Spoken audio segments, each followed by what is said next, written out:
Coucou tout le monde, on se retrouve aujourd'hui donc pour le bulletin de la pleine lune. J'avais noté sur mon post justement que j'allais faire une vidéo complémentaire.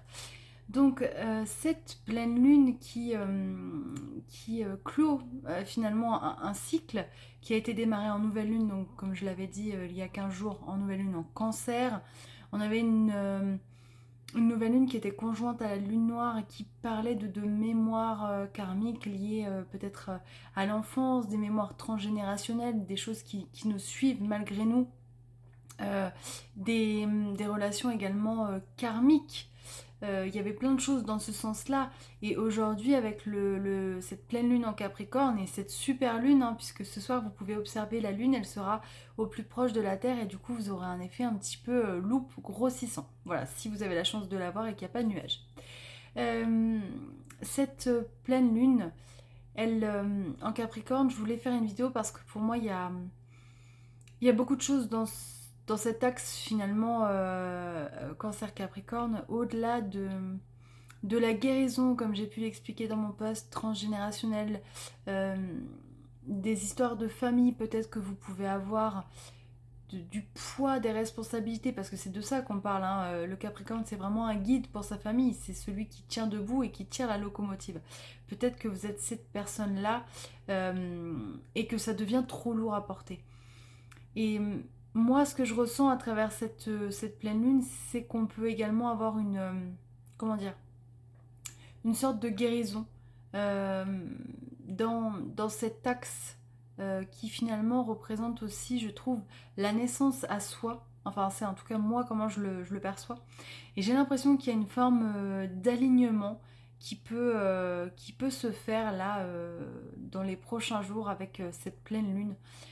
Alignement dans le sens personnel, c'est-à-dire euh, est-ce que je suis dans mon axe, est-ce que je suis dans ma voie, euh, que ce soit voie personnelle, professionnelle, une voie d'élèvement aussi spirituelle, puisque le Capricorne est un signe qui a vraiment le but de s'élever. Et je trouvais intéressant d'en parler directement dans une vidéo parce que quand je fais des posts comme ça, il y a des choses que j'ai envie de privilégier, d'autres non. Peut-être que je ne mets pas l'intention et je trouve toujours plus intéressant de faire une vidéo quand je le peux. Voilà. Donc il est possible que vous ayez fait des rêves cette nuit. Moi je sais que j'ai fait des rêves plutôt justement bizarre déjà pour juste avant cette pleine lune, c'est-à-dire que c'est des rêves qui faisaient appel à des peurs profondes. Et c'est vraiment le sujet finalement, hein, avec cette nouvelle lune en cancer et cette pleine lune maintenant en capricorne qui vient guérir. Donc si vous rêvez, si vous avez déjà rêvé ou si vous rêvez dans les nuits prochaines de peurs profondes qui remontent à la surface, peut-être que c'est le moment justement d'aller analyser ce rêve, d'aller le comprendre et de laisser partir les choses, de laisser d'évacuer, de guérir toutes ces peurs, ces mémoires. Encore une fois, on parle de peur, de mémoire karmique parce qu'on a ce cher Pluton qui est toujours dans le signe du Capricorne, donc qui est dans le troisième décan, qui va être conjoint à la Lune, donc ils vont être à moins de 10 degrés l'un de l'autre pour cette pleine Lune. Pluton, il est toujours là pour transformer, pour faire ressortir ce qui ne va plus. Il y a une forme de... Comment vous voulez dire, moi j'appelle ça un... Pluton, c'est même pas un aspirateur, c'est une mise en lumière de toute la noirceur qu'il peut y avoir dans une situation ou dans une personne. C'est-à-dire que dans tous les cas, euh, il va faire du ménage, hein, il va faire ressortir certaines choses. Donc, encore une fois, voilà, je parlais de peur dans les rêves, mais ça peut être aussi une forme de colère, des choses qui ne sont pas dites, comme je le disais dans mon post, par rapport à des situations que vous pouvez vivre au quotidien, au niveau familial, au niveau de choses qui vous pèsent et que vous ne pouvez plus supporter parce que ce n'est plus, comment dire, physiquement possible. Le Capricorne, c'est un signe qui endure énormément.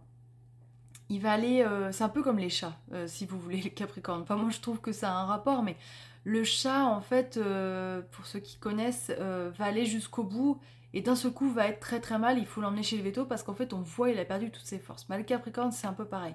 C'est-à-dire qu'il va tirer au maximum sur la corde, c'est une vraie locomotive, c'est un signe qui est acharné, mais à un moment donné quand il peut plus, il ne peut plus. Et c'est ce qu'on appelle finalement quelque part le burn-out. On peut plus, on n'y arrive plus. Donc là j'ai envie de vous dire, avec cette pleine lune, prenez conscience de ce qui est encore tenable et ce qui ne l'est plus. N'allez pas jusqu'au burn-out. Voilà, moi c'est le mot que les guides avaient envie que je vous fasse passer parce que là je parle d'astrologie, mais je canalise également ce que je suis en train de vous expliquer. Donc vraiment, prenez conscience euh, et sachez analyser et mettre un stop si vous ne pouvez plus. Parce que malheureusement, bah, ça arrive, on est humain, tout simplement. Et souvent, le signe du Capricorne, il dit non, moi je suis sûrement, je vais tenir. Parce que moi j'ai la force de. Non, il arrive que malheureusement ce ne soit pas tenable, encore une fois. Alors je regarde ma carte du ciel quand même. Euh, on a Uranus justement qui va aller un petit peu électriser cette conjonction Pluton-Lune. Euh, et ce Uranus en taureau, on nous parle de aussi... Enfin moi pour moi c'est le corps finalement. Et voilà, c'est pour ça que je vous disais, je vous parlais de burn-out parce que peut-être que la tête tient, mais peut-être que le corps, lui, n'y arrive plus, ne tient plus. Donc encore une fois, prenez en compte euh, toute, euh, toute cette... pardon, comment est-ce que je pourrais dire tous les symptômes peut-être que votre corps vous indique, vous envoie. Parce que chaque mot est important et il faut l'écouter. Je vous donne un exemple. Un mal de dents. Les dents, c'est vraiment quand on a mal à l'intérieur. Le fait d'avoir mal aux yeux, peut-être qu'il y a quelque chose qu'on ne voit pas. Si on a mal à la cheville, qu'est-ce qui nous retient? Qu'est-ce qui nous empêche d'avancer? Vous voyez, alors après, prenez uniquement ce qui vous parle, encore une fois, parce que voilà, on peut ne pas penser la même chose.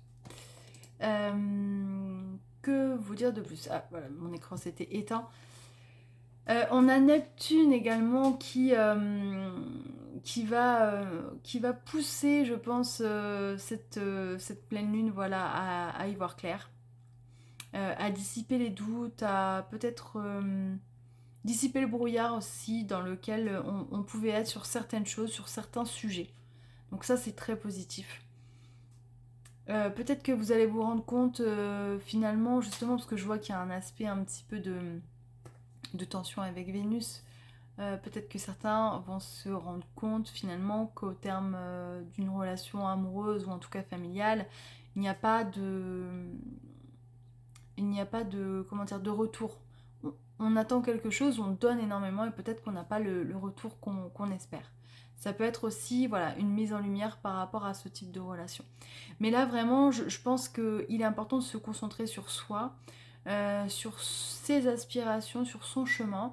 Est-ce qu'on est prêt? Est-ce qu'on est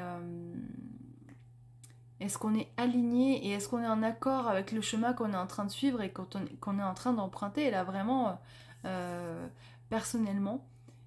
Et est-ce que toutes les responsabilités que j'ai sont supportables pardon, et me rendent heureuse, heureux? Voilà. C'est ce que je voulais vous dire dans cette vidéo. Je ne vais pas en rajouter plus. Prenez uniquement ce qui vous parle encore une fois. Donc les signes les plus impactés forcément, le Capricorne, le Cancer. Par ricochet, on va dire les signes, donc forcément le Poisson et le Scorpion, puisqu'on est sur des signes d'eau. Les signes de terre également avec Taureau et la Vierge. Et les signes d'air et de feu, on va dire, seront peut-être un petit peu plus tranquilles pour cette lunaison. Après, ce que vous pouvez faire, si ça vous intéresse, c'est prendre votre thème de naissance. Regardez dans quelle maison astrologique vont se trouver la Lune et le Soleil, forcément, puisqu'ils sont en opposition, on est sur une pleine Lune, et voir quel domaine ça peut toucher de votre vie. Voilà, ça peut être intéressant.